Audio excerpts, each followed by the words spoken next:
Hello, everyone. Good evening. Welcome. If you are joining us, please go ahead and say your name and where you're signing in from in the chat. And if you are set to host and panelists, that blue button on the bottom right-hand corner, go ahead and change that to everyone so we can see it. Hey, Juliana, good to see you here tonight. And Audrey, I see my Missouri people. Brian, good to see you. Britt. Hello from St. Louis. Lots of my St. Louis friends here. I hope it isn't too cold in St. Louis tonight. Hey, Allison. Way to represent Epic. Good to see you. Team Michigan. I know it's cold there. I don't have to ask. Great to see everyone. I hope everyone had great holidays and winter breaks. Seems like it's been a while since we've had a webinar, so great to see everyone. If you are just signing in, go ahead and say where you're signing in from in the chat. And if you are set to host some panelists, that blue button on the bottom right-hand corner, go ahead and change that to everyone so we can all see where you're signing in from tonight. All right, well, I have 7:30 on the dot, my time Eastern. If you are somewhere else in the world, it might be earlier or later, probably earlier. If you're in another part of the world that is later, you're probably sleeping by now. But welcome everyone to our session tonight. And we are thrilled to have with us the Museum of the American Revolution. If you are part of our Project Acre, or if you are part of Project Edge, we will be visiting this summer. If you are a part of Project Epic, you probably went there last summer. So everyone will get to be at the Museum of the American Revolution in person at some point. And it is a wonderful experience. So we are looking forward to that this summer. But tonight we'll be talking about the role of women during the American Revolution, and we have Michael Hensinger with us tonight. And I'll introduce him in just a second. I did want to share some upcoming webinars that we have. We have on January 22nd, if you're looking to learn about how to integrate 3D printers in your classroom. We have someone who will be presenting on that topic. And then on the very next day, one of my favorite things, food in society in the federal era, which Cheryl Amendola will be presenting on that. And then on January 30th, we have the geographies of expansion and emancipation. And that session will focus on how to use web maps in your course. So if you find anything that you are interested in, as far as those topics go, we'd love to see you. They are always at 7:30 Eastern, 6:30 Central Time. So without further ado, I am going to introduce Michael to you. He's an educator and he's been teaching students since 2011. He graduated from DeSalle University with a bachelor's degree in criminal justice and then shifted gears to go into education. He has experience working with classrooms, both public and private schools, as well as other educational professionals to work on their own professional development. And his passion for history led him to his current position as the senior manager of K-12 education at the Museum of the American Revolution. You will likely get to see Michael this summer if you're traveling with me to Philadelphia. And he's contributed to the design and development of multiple websites and interactives for the museum, including the timeline of the American Revolution. So we are thrilled to have Michael with us tonight, and we'll give him a warm welcome. There will be some time at the end for Q&A. So you'll see a button down at the bottom that says Q&A. If you have questions, just add those there, but we do encourage you to have active dialogue in the chat as we go through tonight. So take it away, Michael. Thank you so much. Yeah, no problem. Yeah, just as you're thankful for everybody being here tonight, I'm thankful that you said all those things about me because I hate talking about myself. So it worked out really great. As she just said, I'm from the Museum of the American Revolution. I've been working there for a number of years, but we're a relatively new player on the scene. So just for a short introduction, we opened in 2017 with, the mission of uncovering and sharing compelling stories about the diverse people and complex events that sparked America's ongoing experiment in liberty, equality, and self-government. And our vision is to ensure that the promise of the American Revolution endures, simply. So very excited to be sharing with you some stories about the kind of complex events of the American Revolution, and specifically diving into stories of women and how many of them experienced those events. So we've got a kind of a tight timeline here tonight, so I'm going to go ahead and dive right in. But I am going to, as I go along, be asking you questions periodically. I'm going to start with this one. We're going to do a quick image/object investigation. And I'd love for you in the chat to kind of share with me your thoughts on what this symbol you're seeing here represents, why it might be on the object that's to the right of it, and what that might have to say about how women interacted with the revolutionary movement. So rack your brains, see what you can come up with. I always like to give everybody a chance to talk to me first because, boy, howdy, you're going to listen to a lot of me later. All right, so Adam recognizes that symbol. And yet when yeah, so it's a stamp for, taxation and excise tax. And just as you might be familiar with seeing those sorts of symbols being applied to paper, to, I don't know, boxes of playing dice, the many different things that the Stamp Act was meant to be applied to and was applied to in places outside the British colonies, because they repealed it before it really got going in North America. It was in some cases, symbols like that were applied to garments and textiles that, women would have owned. Because what we see here is what's called a stomacher. It's a piece of women's clothing that would have been worn as part of their gown. So if you can imagine, women are wearing many, many layers during this time period, whether that's, their shift, like their undershirt, then on top of that, like one or more petticoats, and then, a gown typically on top of all that, maybe with an additional skirt layered over even top of that. Those gowns typically weren't the sort of thing that you could, zipper up or even like button up or anything like that. You would typically kind of like pull it closed, and this stomacher would be like the centerpiece that you would have to pin the sides of the gown into in order to have it, enclose you front, back, and all the way around. So when we look at this object and we look at this symbol that we see present on it, it's a reminder that women are directly affected by and wearing evidence of the same matters that are being protested and resisted in that run up to the Revolutionary War. And you can imagine, this is going to be part of a theme tonight, which is that women are not bystanders during this time period. They're active participants, whether they are keenly aware of the events that are taking place and commenting on them, or choosing to get involved in a variety of different ways. What you're seeing before you here is a dress, specifically a wedding dress. So in contrast to some of the, political kind of moments of political participation that we'll talk about as we go on tonight, we also have evidence of women who are taking their participation to, the extreme, participating in, combat in the revolution. We'll touch base on things like that as well. This is the wedding dress of Deborah Sampson. Deborah Sampson, who during the course of the Revolutionary War from 1782 to 1783 serves under the disguise of or the adopted name of Robert Shirtlift.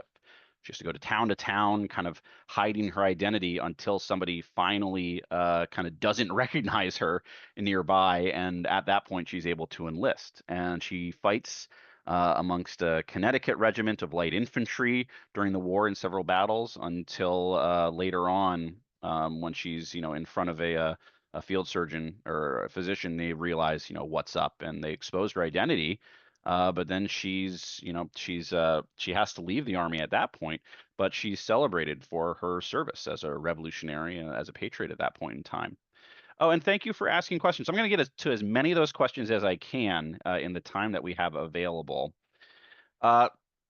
Wedding, I don't have a great answer to that, to be honest with you, Alicia. I was going to say wedding dresses and the style kind of changes from time to time. This, to my eyes, looks very similar to many other gowns that I've seen from this era.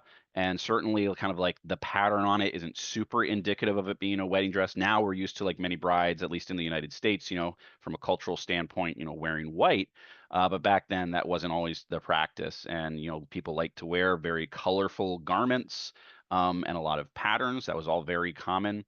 So I don't see anything that's super distinguishing.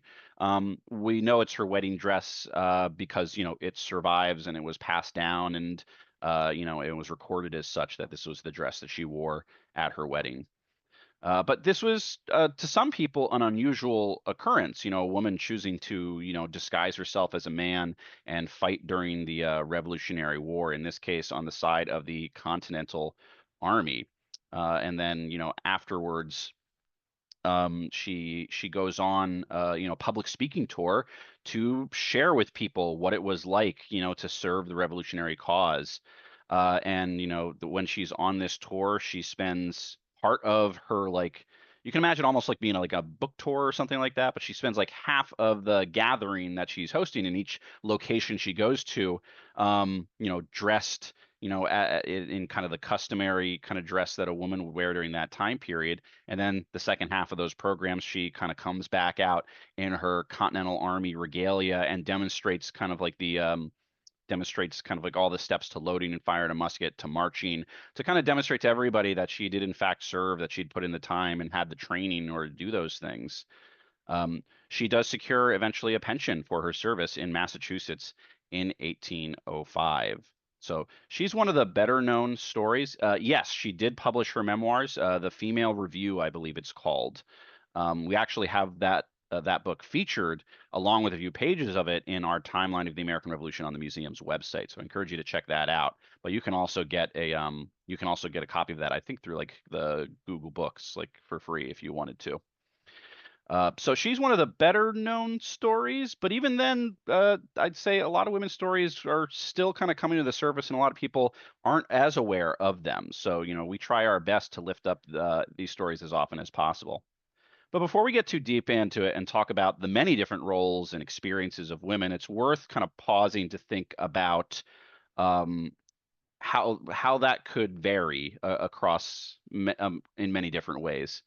So, like many other different groups, categories of people, etc., women are not monolithic, and their experiences varied a great deal. So you can see on the slide here some of the factors that influence a woman's experiences during the Revolutionary War. Your age, whether you're a child, what we'd consider a teenager today, or an adult at various stages. Your legal status: are you single? Are you married? Are you widowed, divorced? Depending on the answer to that question, you may or may not have some sort of political identity or the right to own property of your own. There's a lot of different variables in there too. Your religion, the region that you're from, your race, your ethnicity, your nationality, whether you are free or enslaved, socioeconomic status. So you can see there's a whole lot of things that can influence what your experience is. And as we go along, you're going to notice that, like, no two individuals are the same. And that's important to keep in mind as we study this history, but also any era in history, whenever you're talking about any group of people. So we're going to kind of bounce from, role to role and experience to experience. And we're going to try and keep tabs and kind of categorize and put them some buckets for you here, just to help you kind of group them in your brain as we go along, because we know that's how our minds work so often. But the first group that I'd like to stop at and talk a little bit about is camp followers. And this is kind of an inclusive group, to be honest with you. A lot of the people that we identify as camp followers are women who are accompanying the army from place to place, but also often lumped in with that would be men who are sometimes working as civilians, but with and part of the army, maybe selling extra goods to soldiers as sanctioned providers of supplies that the soldiers aren't getting from the army or Congress, and also the children that are accompanying, in many cases, the women as soldiers bring their families with them on campaign. So camp followers are essential to the operations of the British and the Revolutionary armies. And some of their chief roles are things like doing laundry, selling food and other supplies to the soldiers, like I just mentioned, and serving as nurses in field hospitals. This is all really important work. I mean, I think for a lot of people, like, they hear laundry and they're just like, oh boy, like my least favorite Sunday afternoon chore. But if you do kind of think about the Revolutionary era, their understanding of germ theory is not as advanced as ours. And, in their mind, keeping clothes and the camp sanitary is actually critical because smallpox is taking out way more soldiers than bullets or cannonballs these days. It gets bad enough that George Washington pleads with Congress on two separate occasions, asking them to raise the pay of camp followers because he realizes that he needs more women working for the army as camp followers. And they're not going to do that unless they can attract them with higher wages. Some women write post-war accounts and they apply for pensions in some cases. You can go to the National Archives and you can find a number of those. One great example is after Yorktown, Sarah Osborne writes that she took her stand just back of the American tents, about a mile from the town, and busied herself washing, mending, and cooking for the soldiers, in which she was assisted by the other females. Um, so, we've got lots of, primary source evidence that women are functioning in these roles as part of the army as well, typically on the rolls, receiving wages and receiving rations, much as the soldiers are. One important kind of fact I'm going to clarify just because it is probably the most miscited, the most common error I hear when people are describing, the work that camp followers did is they didn't really cook for the soldiers. Most soldiers cooked for themselves. So that's kind of just a more of like a nitty-gritty tidbit that I feel like I have to clarify because I hear it so often. But women are sometimes, in some cases, cooking and serving food and selling it to the soldiers in that extra capacity that I mentioned. The first New York Regiment Pfeiffer's wife, Maria Cronkite, said that she accompanied her husband in the service and continued in that service in the capacity of washerwoman for the officers until the close of the war, where her husband was duly discharged. So, if you think about the length of this conflict, it's about 7 or 8 years. And that means many soldiers do not serve for that length of time. And not all camp followers are going to serve for that length of time. But just as there were some diehards who stuck with it to the bitter end, there are going to be female camp followers who are on campaign for years and years and years, enduring a lot of the same conditions that soldiers are in these encampments that breed smallpox, enduring the dangers of being in a military encampment while at war. So there's no shortage of challenges that they're facing as part of this as well. For these families, this was often in many cases the most sensible decision they could make. This was not a rarity. This was a pretty common thing. You can imagine if you owned property and had a business, the other role a woman might find herself in is, taking on that business as the owner operator as part of the family. But if they didn't own property, didn't own a business, it often made very little sense to, leave the family, whether that's, woman or child behind. And typically those soldiers would bring their family with them. So their presence is recorded in a variety of different ways. One of the things I'd love to mention here right now is that this is one of very few visual representations of women as camp followers on campaign with the Army, and it was only recently rediscovered and is now in the collection of the Museum of the American Revolution. We had it on a display for a short while, but like many paper products, we couldn't have it out there forever. But you can see, the women here who are riding in the wagons as part of the encampment. This sketch was done as I want to say, was it the South Carolina? No, North Carolina. North Carolina regiment was passing in front of Independence Hall. We can also see, a soldier wearing a hunting shirt, which is really common amongst North American soldiers and especially soldiers in the South, which helps us identify it too, but serves as further evidence of women as camp followers. And if you can't make it out, one of those women is kind of like, swaddling and holding a small child as well. So lots of really cool evidence. That reminds us that, we haven't learned everything we can learn about this historical era, even though it's 250 years in the rear view mirror. There's still new things to learn, new things to discover, which is pretty rad. Oop, I already read that quote. Some other evidence of camp followers are these small toys here. Women who are on campaign doing the work I described are often simultaneously having to juggle, child rearing as they move, from place to place alongside amongst the encampment. And they leave behind a lot of material evidence as they do so, including these toys. These are part of the collection at the New York Historical Society. And they were discovered at recovered from an archaeological dig at the site of a British military encampment near New York City, where the British essentially have their headquarters for the duration of the war. And that's some of the only evidence we have about the daily life of camp follower children. When I show this to a lot of students, they hypothesize that this is something the soldiers brought with them to remind them of home. And you can imagine how it blows their mind when I tell them, like, oh, nope, soldiers brought their families. That was a pretty common thing. And have to put them in the shoes of kind of imagining what it would be like to, go to war alongside dad. And then, the only toys you get to bring are, a toy lamb instead of your Xbox or something like that. There's other visual evidence of women at military encampments, like this one right here, which shows a military encampment in Hyde Park. Once again, a British military encampment, but we know that this, based on primary sources, that this is the sort of thing that's happening amongst the British Army and the Continental Army. Um, we do know much more about some followers than others, thanks to some of their writing. So this is a portrait of the Baroness von Riedesel. She is the wife of a Hessian officer. So there are, different degrees and categories based on socioeconomic status for camp followers as well. In her case, she's married to a Hessian general, and she has a fascinating journey. She has a diary that you can purchase or find online, and it's pretty fascinating to read about what her experience is like, because she um she can't she is pregnant with child when her husband goes off to war, and it's not a great circumstance for her to be like traveling across the ocean to North America while that's the case. So she waits until after she has that child.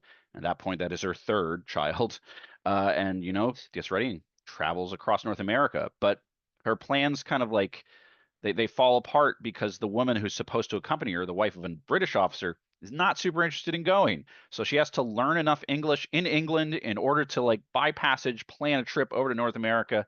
When she gets there, the guide who's supposed to, who her husband set her up to escort her to the Hessian encampment, is not interested in going because, hey, that's a dangerous place to be. So she has to arrange transportation up there. So she has to just go through just jump all these hurdles in order to finally end up with the Hessian army alongside her husband.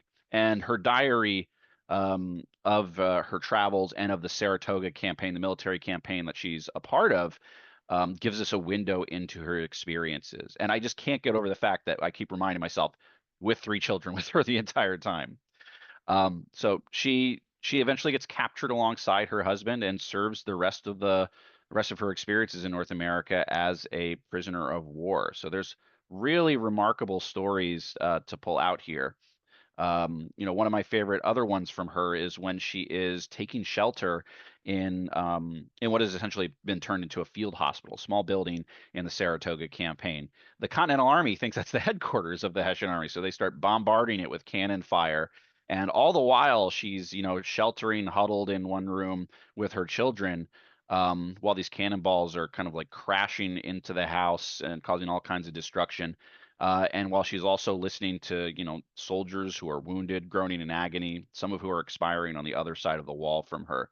So some harrowing stuff in those cases as well.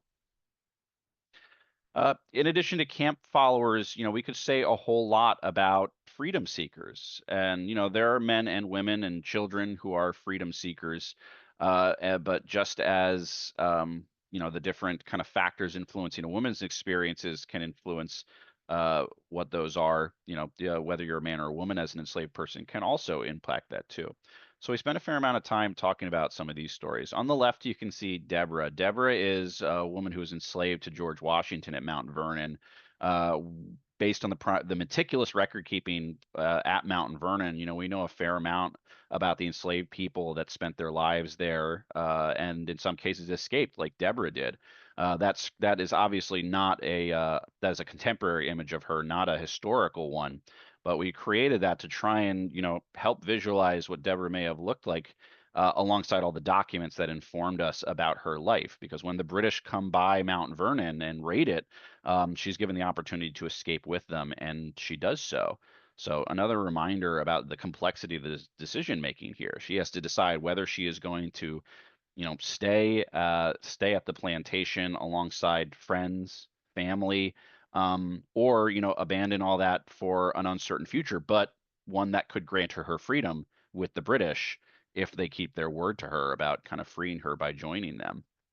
On the right-hand side, we have Elizabeth Freeman. You know, she's born enslaved in New York about 1742, so that's the life she knows when she's born.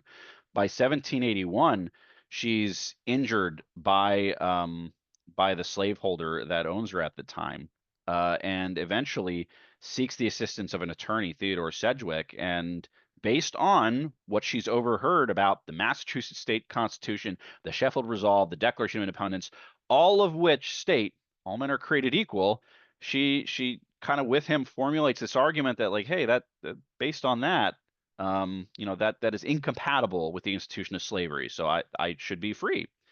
And during the court cases that follow that in 1780 and 81, she wins her freedom in that lawsuit. And she goes on to live as a paid servant to the Sedgwick family, the family that she actually hired the attorney from, and goes on to own property of her own, have a family of her own. Um, Earlier in her life, she might have gone by the name Mum Bet, and like Mum for mom, as like as a moniker for her, since she was kept house for the Ashley family that she was previously enslaved to, and then Bet for Elizabeth, kind of shorthand for Elizabeth Bet. But she changes her name to Elizabeth Freeman to represent that change in status for her. She has this amazing quote. If I'm going to say it anyways, because even though a lot of people have heard it at this point, because it's just one of the most powerful things you can hear as it relates to how much so many people during this era yearned for their freedom. She said, anytime while I was a slave, if 1 minute's freedom had been offered to me and I'd been told I must die at the end of that minute, I would have taken it. Just to stand 1 minute on God's earth a free woman, I would.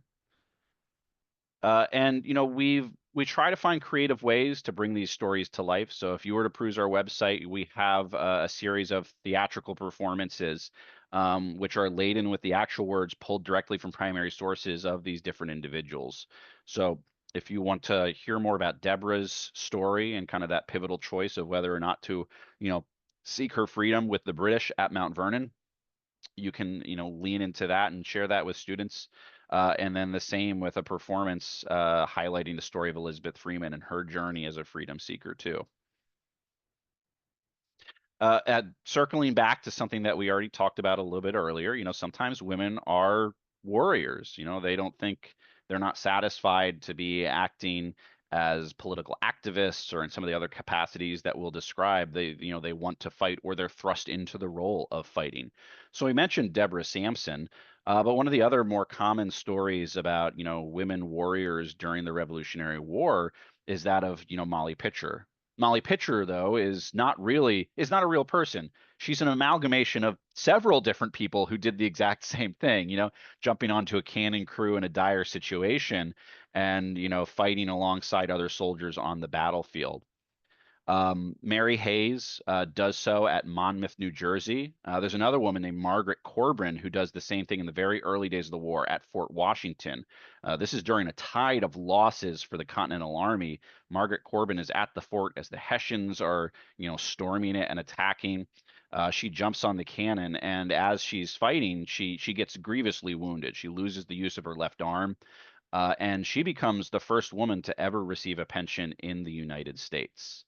Um, it is notably half of what a man's pension was at that point in time. And yet, once again, it's a reminder that women are serving in this way, and that's something that some people aren't aware of. I do also I apologize for reading all the text, but I love this anecdote too much. It comes from Joseph Blum Martin, who writes a meticulous accounting of his experience in the Continental Army during almost the entirety of the war, which is pretty rare. A lot of what we know about like camp life in the Continental Army comes from his diary, from his memoirs. But he recalls a woman whose husband belonged to the artillery and who was attached to a piece in the engagement, attended with her husband at the piece the whole time. A cannon shot from the enemy passed directly between her legs without doing any more damage than carrying away all the lower part of her petticoat. So I can't imagine what that must have looked like. Just she's like, loading, firing the cannon, and then pew, cannonball passes right between her legs, takes off her petticoat, and right back to work. Got a job to do. When we think about warriors, that can look different based on, where you're coming from. The museum has recreated, life-size versions of a particular Oneida Indian woman. The Oneida were a Native American nation that was part of the Haudenosaunee people, otherwise sometimes called the Iroquois Confederacy. Um, she the woman that's pictured right here, known as Two Kettles Together, we kind of recreated her for this theater and immersive environment that's all about Native Americans and the Revolutionary War. And in some Native nations, like the Oneida, that Two Kettles came from, women were the centers of families and clans, and what we would consider to be like a matrilineal society, where your name and your family descended through the women in the family rather than through the men, which is the opposite of what many Western cultures have done for quite some time. Uh, in a lot of cases in these nations, including in the Oneida, the women are actually the overall leaders of those Indian nations. The men are often like the orators who are going out and treating with the European colonists. And they're chosen for that because they are good speakers, because they are persuasive.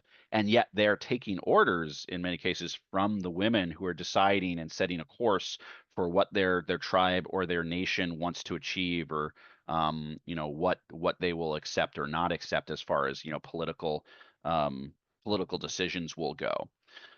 So you can imagine for some of these women in these nations who are used to being in a position that grants them greater control and agency over their world and their personal lives.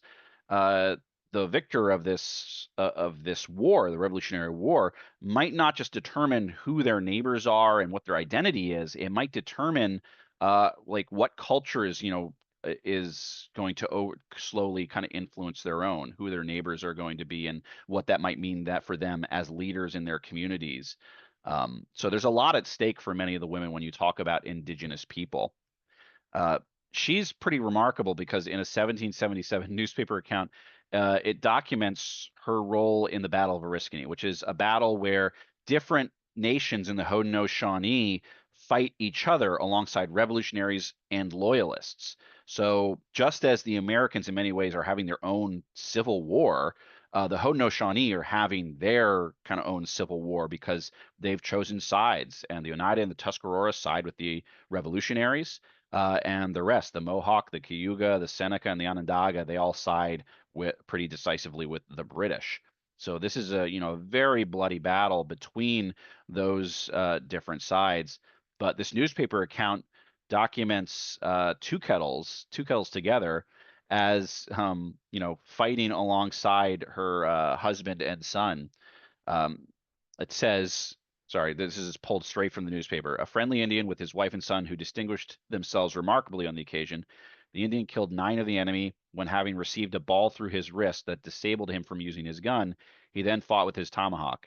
His son killed 2, and his wife on horseback fought by his side with pistols during the whole action, which lasted 6 hours. And like this image kind of suggests, this is nasty close quarters fighting. You wouldn't use a pistol otherwise. They were not very accurate at long range, but in a dense forest, it could perhaps be more useful. So I do take some umbrage with the artist who decides to show her loading a rifle and handing it to her son or husband, given that like amazing account. Like I feel it would have been that much cooler if she was on horseback with her dual wielding pistols. We can also think of women not just as warriors, but also in other kind of aspects of supporting the military, as military service providers, so to speak. So this is, an image that people might have seen before, and if not, they're confronted with it when they enter our museum galleries. They see this statue of King George III in New York City in Bowling Green being pulled down by revolutionaries shortly after the Declaration of Independence is read aloud there for the very first time. When this statue was torn down, it was melted down into musket balls and then rolled into cartridges, like bullets for soldiers to fire at the British. And women were chiefly responsible for that. There's a lot of documentation that shows how this mass of metal, of lead and gold, was transported outside of the city to a local farm in Connecticut, where it was melted down into over 40,000 musket balls. And at the museum, we have, not just shards of that statue that didn't get melted down, because some people tried to steal it, make some money off of it. But also we have a sample of a musket ball that has the same chemical composition as the statue, further evidence of, women making this contribution. Uh, Besides melting down musket balls and rolling cartridges, which was another kind of job that many women found work in during the Revolution. In Philadelphia, they had the largest laboratory making cartridges for soldiers, and the most prolific cartridge maker was a woman. Women are also, doing other things, whether that's sometimes mending clothes or sewing it all together on contract. Uh, we also have a lot of evidence about their role in the creation of Washington's war tent. For those of you who have heard of the museum or been there, you might already know that like our marquee object, like our most special artifact that many people come to see, is the tent that Washington lived in and worked in throughout the duration of the Revolutionary War. It's really a wild thing to see. That alone is probably worth the trip. But a lot of people ask, like, who made it? And Washington has one made at the very outset of the war, but we have a little less information about the one that he spends most of the war in, because the first one seems to wear out. And while at Valley Forge, they order like a replacement for it, which is what he is in for the entire war after that. And that's what you see right here. We're a little uncertain about exactly who was about the names of many of the people who were responsible for making it. But we do have this statement, which is, in a letter that's updating Washington and Co. on the status of the war tent's construction. And he says, His Excellency's marquee is all done to the binding. That's the red trim down there that you see along the edge of the middle of the tent. And fixing the hooks and eyes. This is made by women. So the hooks and eyes are like, if you might know exactly what I'm talking about, but like these little metal fixtures that you can attach to the fabric, so you can literally like hang the walls onto the roof of the tent so it hangs down and creates like a chamber effect. Uh, so we don't know if women are sewing the entire tent or if they're doing some of the finer work, like sewing the binding or the hooks and the eyes on. But we know definitively that they're involved in the process of making this, American artifact that is, one of Washington's strongest legacies still existing. In addition to serving as military service providers, we've got lots of evidence of women functioning as business owners, sometimes independently of a spouse, and in other cases, operating as a business owner operator in the absence of their spouse who might be at war. So there's lots of different ways women can find themselves in these positions. But some of these examples that we like to talk about include this woman, Rebecca Flower Young. Lots of people have heard of Betsy Ross. Betsy Ross, the flag maker, who some people credit with the creation of kind of the continental flag with the ring of stars. That's a story that gets told, seemingly created many, many, many, many, many years after the fact by her descendants. So we're a little bit more skeptical of that, but we know that there's lots of women who are doing the same sort of work right here in Philadelphia, where I'm located, where the museum is located. Rebecca Flower Young, being a flag maker, places the ad that you see here on the left, advertising her services as a flag maker. So she works about a block away from where the Museum of the American Revolution is right now. And she makes standards or flags for the Continental Army and for the Navy. She makes drum cases, she makes blankets, all sorts of different goods that are really in high demand by the Continental Army, especially as Congress is struggling to pay for those items and struggling to get them in the hands of soldiers. Um, yeah, I think I've said enough about that. But another cool image that kind of highlights women as business owners is this one right over here, which is kind of out of proportion. I love like the incredibly tall guy on the left with the top hat. This is an image which just postdates the Revolutionary War, but still is very relevant because it's highlighting the sort of scene that we have lots of evidence, as being accurate to the Revolutionary era too. This is a scene from the Philadelphia market, and these markets would have these long canopies with these brick pillars on either sides to divide them into smaller stalls. And here you can see what is essentially kind of like a oh geez, how do I put this? Like a street cart, kind of. If you want to go out and get like a taco or something like that, that might be what we consider street food today. During the Revolutionary era, that would have been pepper pot stew. which is kind of this amalgamation of a lot of like Afro-Caribbean ingredients, kind of like a spicy beef stew with some peppers in it too. Lots of different ways you could make it, but it's the sort of thing that we've got evidence of women peddling and selling at these markets as one way of kind of like putting a roof over their head and providing for themselves. Yeah, yeah, Chris. All the sizes are a little kind of distorted and funky. Like those two grown women on the left there seem like they might be like tiny children. By comparison, it's all a little wonky. Women also function as fundraisers in some cases. So this is, a lesser known story, but the woman on the left there, Esther DeBert Reed, is the first lady of Pennsylvania during the Revolutionary War, and she's the wife of Governor Joseph Reed. In 1780, the war is in full swing, has been for a while. During that time period, she founds the Ladies Association of Philadelphia. She's motivated to make a greater contribution to the revolutionary cause. And she does so by leading local relief efforts and raising funds for the Continental Army, raising money to support it. So her work inspires a lot of other women in other states to do similar sorts of things in places like New Jersey. The image that you see here appeared in a book published in 1848 called "The Women of the American Revolution." I think Elizabeth Elliot is the author of that book. So that's nearly 70 years after Reed's death in 1780, shortly after her campaign gets off the ground. But it celebrates her contributions to the American Revolution. One of my favorite parts about that story, though, is that Esther thinks that these soldiers are sacrificing so much they deserve like a stipend, essentially, like a little bonus for all their service there. And then when Washington has to kind of like burst her bubble, he's like, if you give these guys money, they're just going to drink it right away. So she compromises, and they raise a tremendous amount of money, about $300,000, which is adjusted for inflation is quite a bit. But they use that to buy shirts, which are a really necessary and important garment for all the soldiers during the war. She also, publishes authors sentiments of an American woman, and it appears on broadsides, posters, essentially, that emphasize women's contributions to the revolution and advocates for their patriotic duty to participate in the war for independence. So once again, it's evidence that women see it as their responsibility to get involved in what's happening around them in whatever way possible. Some women are serving as caretakers and spies. This is a recreation, like a tableau with some figures that we have in our museum. But when the British capture Philadelphia, we've got evidence of Quakers who go and take care of the Continental Army officers who are imprisoned at what we know as Independence Hall.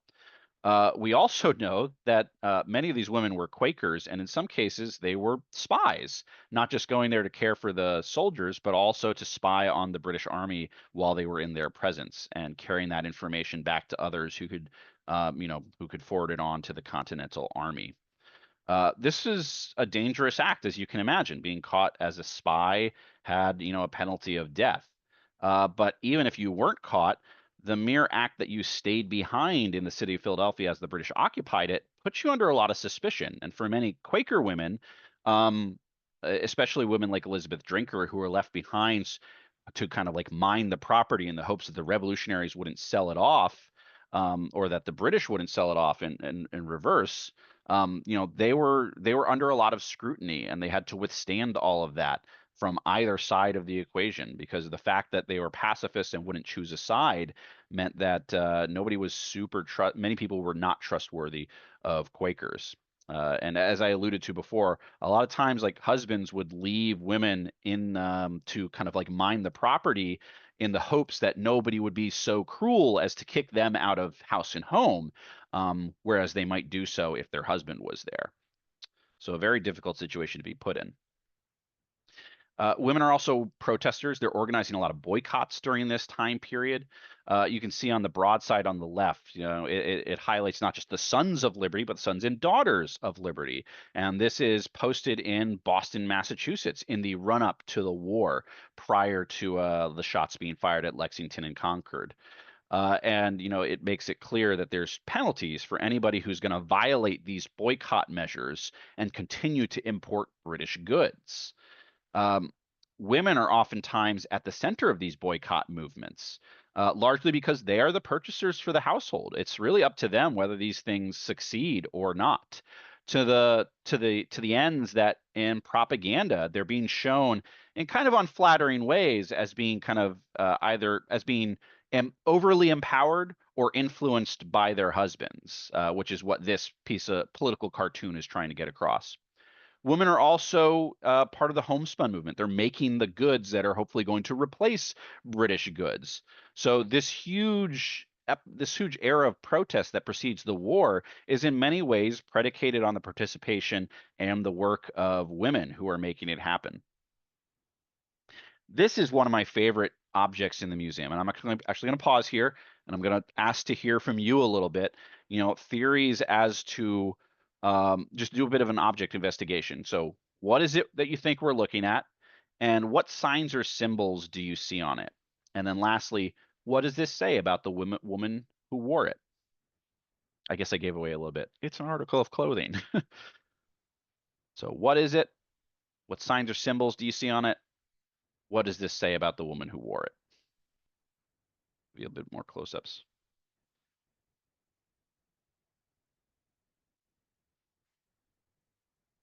Knife case, belt. Somebody's identified the words "We are one" on it.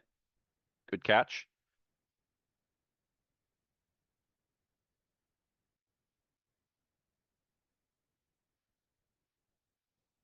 This is a tough one, which is why it's one of my favorites. Has maybe the initials EL, or maybe that stands for something else. That's actually still a puzzle to us. I'll tell you that right now. There's a heart encompassing those letters too. A lot of leaf detailings. Birds, chickens, yeah, little birds at the bottom. And there's a tree there. Okay, very cool. So this might blow all your minds here. It is neither a belt, it is not a sheath. If you're familiar with like a corset, the purpose of a corset is to kind of like suck you in. Very uncomfortable thing to wear, right? In the 18th century, they don't have those yet. They have something that looks similar to it called a stay. And a stay looks like a corset, but it's shaped in such a way that it doesn't like squish you really tightly. It holds your posture upright because for women we're supposed to have a particular posture during this time and era, and it was supposed to promote that. There would usually be like a channel sewn into the front of the stays along like the breastbone that you would slide this wooden plate essentially into, and that would stiffen the stay further, and once again promote that kind of straight posture. I know, sounds like a super, super comfortable thing to wear. Yeah, sort of like modern shapewear. But this raises an interesting kind of thought, which is that no one sees this thing except the woman wearing it, right? Or maybe her sweetheart, whoever they may be. Yeah, I agree. It sounds uncomfortable. Um, if you think about that and think further about this symbol we see here, you might notice that we've got these 13 interlocking rings. This symbol is called the chain of states. It is one of the earliest symbols of the American Republic, well before we've got, the bald eagle and all that stuff. And the words "we are one" in the center communicate unity amongst those 13 states and the necessity of that unity. You can think of the statement, you're only strong as strong as your weakest link. It's promoting the fact that these previously separate colonies that might not have had a whole lot in common are now one country and they need to function that way. Now, when you think about a woman wearing this, we wear political symbols or just symbols of things we like all the time. If I go out and wear a T-shirt with, the Philadelphia Eagles logo on it tomorrow, everybody's going to know exactly where I stand when it comes to football teams. But if I wear it underneath my clothing, that means it's not for everybody else. It's just for me. And why would I do that unless I had a deeply held belief to go along with that? So when we think about this busk, which is the name of this object, this is a woman's busk. And the fact that, it's an article of clothing that a woman would wear. You could wear a very plain busk, and we've got lots more evidence of plain busks. The fact that she chooses to wear one that is, detailed in this way and carries this potent political message on it, is as clear evidence as anything else that women are political activists during this time period. I like to tell students that like when I wear my Batman underpants, that's for me. That's not for anybody else. And I think the parallel could be drawn here. As far as the other symbols, trees, it's open to some interpretation, but trees are often used as symbols of kind of endurance and longevity, especially pine trees. EL, maybe equality and liberty. Those things we're less certain about, but the chain of states is clear as day. To make this object even more fascinating, this was carved on the Halifax prison ship by a prisoner of war, seemingly kind of gifted to a woman upon the end of their Interment there. About what year did the chain of 13 of states appear? I'd have to double check, but it's as early as 75 or 76. Like it's one of the earliest symbols of the American Republic. Kimberly, that's a great point. Yeah, tattoos, kind of same thing. You might have a tattoo in a place that no one sees on a day-to-day basis, but it might have deep meaning to you. Just in the interest of time, because I got like maybe 10 minutes left here. I got to keep it rolling here. Women are also serving as political authors. They're, in some cases, providing editorials through poetry or letters to the editor in newspapers. Hannah Griffiths is one such woman. She writes this poem over here, and I'm not going to read it line for line. But I love where she says, the friend of tyranny and foe to you.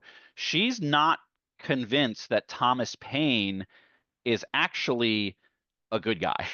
She thinks that he's actually leading people astray because as a Quaker, she thinks that his idea that the colony should declare independence will lead to war and destruction in her home country.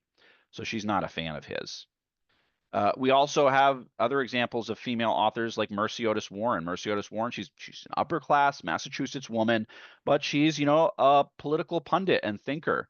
She hosts meetings with other people to discuss the political events in the colonies and maintains correspondence with many of them, especially some ardent revolutionaries in Massachusetts, where the heart of the revolution is in many ways. And she's also like a historian. She's recording these events for the future to kind of like to share with the world kind of what's happening in her homeland.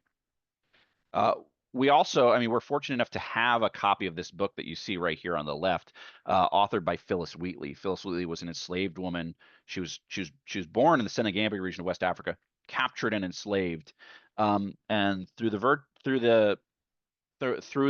family that purchases her, the Wheatley family, she unlike many others receives an education from them, and she's pretty talented as a reader, writer, and author. She ends up speaking 4 or 5 different languages and reading and writing them as well. She goes on to author a book of poetry, and it's the very first book ever published by a woman of African descent in North America. And we have a first edition signed copy of her, which is what you see on the left there. I won't read the entirety of this poem here, but just like the first and last lines, which I think are really important. She says, "In every human breast, God has implanted a principle which we call love of freedom." In other words, everybody desires freedom. That's not exclusive to just one person or another based on their gender, the color of their skin, etc. And then lastly, she says, "I humbly think it does not require the penetration of a philosopher to determine." In other words, like this is kid stuff, guys. Like you learn this in kindergarten. You don't like I'm not this is not a difficult thing to understand. And it's her way of advocating that for the revolution, saying, freedom and equality sound like wonderful things that she can get behind, but also that the revolutionaries need to take a long, hard look at themselves and decide if they're actually committed to those principles. Because if they are, they have to extend them to everybody, regardless of where they came from, their color, skin, etc. Sometimes women are functioning as politicians. We already mentioned a little bit about, the different ways some Native American nations functioned. In some cases, the matrilineal societies, which were prevalent amongst many of the Haudenosaunee. Amongst the Haudenosaunee were the Mohawk Nation, and Molly Brant, who is the older sister of Joseph Brant or Tyendinaga, who you might have heard of, a Mohawk leader. She exerts a lot of influence in her own community. She's the common law wife to William Johnson, who was the superintendent for Northern Indian Affairs at one point. But at one moment, in addition to the power she wielded with her in her own community, when there is a larger gathering amongst the Haudenosaunee and they're debating, what should happen as it seems the war is starting to wind down and the British might lose it, the British whom the Mohawk have allied themselves with. She helped sway other Haudenosaunee nations to support the British by invoking the memory of her, previously best to be described common law husband, William Johnson, who was a recognizable figure to many and learned many of their languages and customs as he tried to sway them to the British during his lifetime. Let me see, 7 minutes. I'm rolling here. I think I'm gonna get there. Sometimes women are functioning as confidence and persuaders, sometimes adjacent to politicians, given that many of them would not have been afforded the opportunity to do so directly. One of the most famous of which is Abigail Adams. Many of you have probably heard of her, Remember the Ladies kind of letter to John Adams. She corresponds with him, frequently while he's in Congress debating the idea of independence, and she implores him that as they're drafting a new code of laws, not to forget the women in their lives, and that they too are as endeared to the revolution and as excited about the possibilities that it could bring for greater rights and freedoms in their end of the spectrum. This leads to some interesting events in places like New Jersey. These are events that Abigail Adams also references after they happen, saying like, man, wouldn't it be nice? In the 1776 New Jersey Constitution, all the colonies, they hustle back before the vote for independence. They've got to really quick make their constitutions. All right. They got to figure out like what their government's going to look like because they're about to toss out the British government.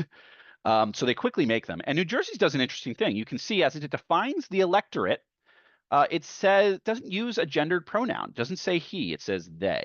It just says the only requirements for voting in that colony are to be a full age, like old enough, to be worth 50 pounds proclamation money, have enough like property worth 50 pounds, and to live within the county in which you're voting. But it doesn't say he, which most other colonies did. All other colonies did. And then when they revised that in 1790, they make it crystal clear what they want to happen because they use feminine pronouns in their election statute. They say he or she. Like that can't be a mistake. And then they double down on that in 1797. They say he or she, his or her. Although one interesting thing you can note is that whoever's writing it down might not have gotten the memo right away because you can see they've got the little caret marks. They had to kind of include those after the fact. But once again, it shows that kind of premeditation, that decision making that's happening in New Jersey. Like they deliberately want to enfranchise women. So this is a fascinating story because so often when we think about the Revolutionary Era and the successes and failures in the short term and in the long term, when you talk about the stories of women, there's not a lot of ground that's gained in the immediate aftermath of the Revolutionary War or the drafting of the U.S. Constitution. But at a statewide level, there's really rapid change in New Jersey, at least in terms of what they've written down. For a long time, historians kind of contemplated, did women use this opportunity to vote? Did they actually take advantage of that? Like, did that work? Did scenes like this one that we've recreated in the museum actually take place? And through research by the Museum of the American Revolution within the last few years, we can confirm, like, hell yeah, it did. There's a lot of different evidence of women voting in New Jersey across multiple different counties during the Revolutionary Era. There's a lot more research that could be done here, but by the time we completed our research prior to opening an exhibit about it, we'd already identified over 100 women who had voted in New Jersey during this era. This is commonly known as the New Jersey exception among many historians. Layered in within that, there weren't any kind of racial restrictions in that same document. So we have evidence of 4 different men of African descent voting during this time period.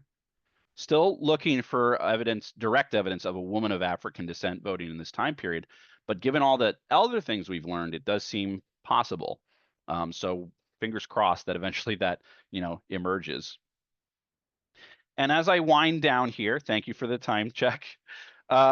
One last thing to remind ourselves is that though there are women who are neutral and loyalists, there's also a lot of women who are revolutionaries and just general badasses too. I'll read this one aloud just because I enjoy this story so much. A droll affair happened at Kindernock last week. A young fellow who hated liberty took much pains wherever he went in vilifying the measures of America. Going one evening to a quality frolic where a number of young women were collected and where he was the only man in company, he began his aspersions upon the Congress as usual and entertained the girls a good while on the subject, till the girls, exasperated at his impudence, laid hold on him, stripped him naked to his breeches, and instead of tar, covered him with molasses, and for feathers took the downy tops of flags. that grew in the garden and coated him well, then let him go. So in the absence of tar, they used some molasses, but they tar and feather this dude because they're just sick of his garbage. Just one of my favorite kind of stories to remind that, women participated in that sort of active protest and resistance as well. If these stories interest you, I just want to call out real quick that you can find many of the ones I talked about here and more as well in our virtual tour, which is a one-to-one recreation of the exhibit that we have at the museum. We also have an entire exhibit called When Women Lost the Vote that talks about the New Jersey exception, how women gained the vote in the first place, women's roles during the lead up to and execution of the Revolutionary War, and then what happens in the aftermath, why women eventually have the vote taken away from them in 1807. So there's a tremendous amount of information to explore there. And we also have a poll list interactive like the one I showed right here that lets you comb through those poll lists and find the names of those women's for yourselves or for your students. We designed it with classroom use in mind. With that in mind, since I'm like out of time, if you have questions, I'm happy to kind of dive in. I also understand if you've got a jet, and certainly, Sean, if there's any announcements you want to make, feel free to chime in too. Sure, we'll hang out for a couple minutes if you have some questions to take those questions. If you do have to go, you will see the survey pop up at the end. If you could just take 90 seconds to fill that out, that helps us to get better before you jump out of your chair. So thank you so much for being here tonight. And if you do have questions, we are happy to take those at this time. Actually, Michael, I have a question for you. Oh yeah, fire away. So what advice would you give teachers who might be struggling to find voices of enslaved women or indigenous women or just women from any marginalized groups during the Revolutionary era? Sure. I'd start with our website. Mhm. We spent a lot of time cultivating resources. I'm not trying to just toot our own horn, but we've got a number of different, not just the objects and documents in our exhibit, but we've created a lot of interactives and virtual tours, and we've also created teacher resource guides with activities that are based off of those same objects and documents. So we've tried to do as much of that work as possible for teachers to make it as easy as possible to kind of learn about those things quickly and apply them to classroom learning immediately.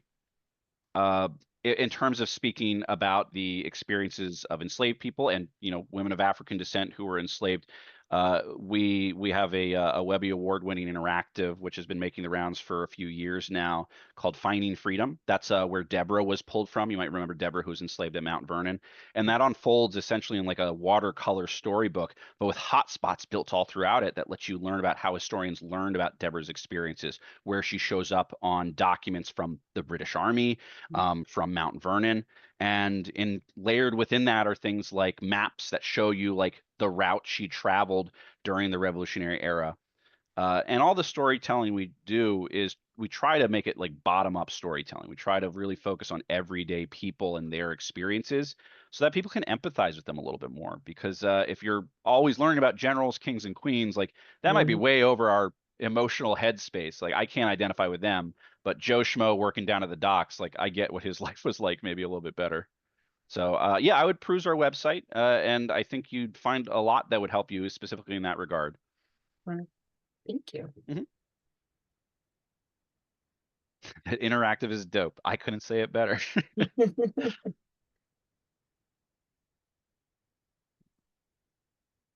And the survey will pop up when they close out, right, Shauna? That was a question. Yeah. Any other questions for Michael?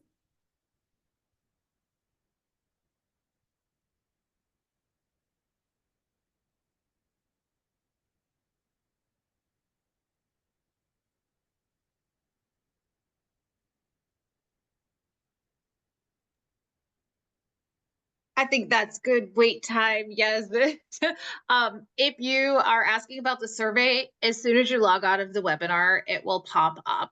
And you can just click on that button. And again, for those of you who will be visiting the museum this summer, I know you're in for a treat. This was great to see it online, but in person and to see Washington's tent up close and personal and see some of those stories of just regular people is really great. So I know you will enjoy that. And thanks again, everyone, for being here tonight. And we are looking forward to seeing a lot of you in person soon.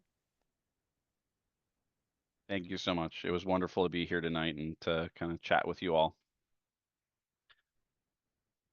Oh, female ancestors' involvement in the Revolutionary War as camp followers. There is a book, I think by Holly Meyer, that I would recommend as your first stop. Just double checking the title. Sure I got it wrong. Belonging to the Army, Camp Followers and Community. Holly A. Meyer, Mayer. She would be a great person to start with if you're looking for like a book to read. In terms of resources and kind of learning more about the roles of camp followers, we spend a lot of time talking about that at the museum. So I would, peruse our resources. But also, if you're more interested in some of those things and also like some genealogical connections, like the Daughters of the American Revolutions devote a tremendous amount of time, energy, and resources to that, and they might even help you identify if you are related to anybody who is a camp follower. Belonging to the Army, yes. Michael, I see one more question. Somebody wanted to know what the full age was considered for voting. Oh, full age. That's a great question. It's been a while since that exhibit, and it's slipping my mind what it is. And that varied from state to state. They all kind of had slightly different rules. So I apologize. I don't have the answer to that. I'd have to go back and double check it myself. But if you check out our Women Lost the Vote exhibit, it might clarify that. I'd have to go back in. If you're interested in that exhibit, we did have a webinar led by one of the researchers from that project last year, and her name is slipping my mind. Marcella Macucci? Yes, thank you, Marcella Marcucci. But that is in our archives on the NCHE website, and that takes a much deeper dive into that story, which is really great. Yeah, that's the link to our virtual exhibit, and Marcella stars in several of the videos in it.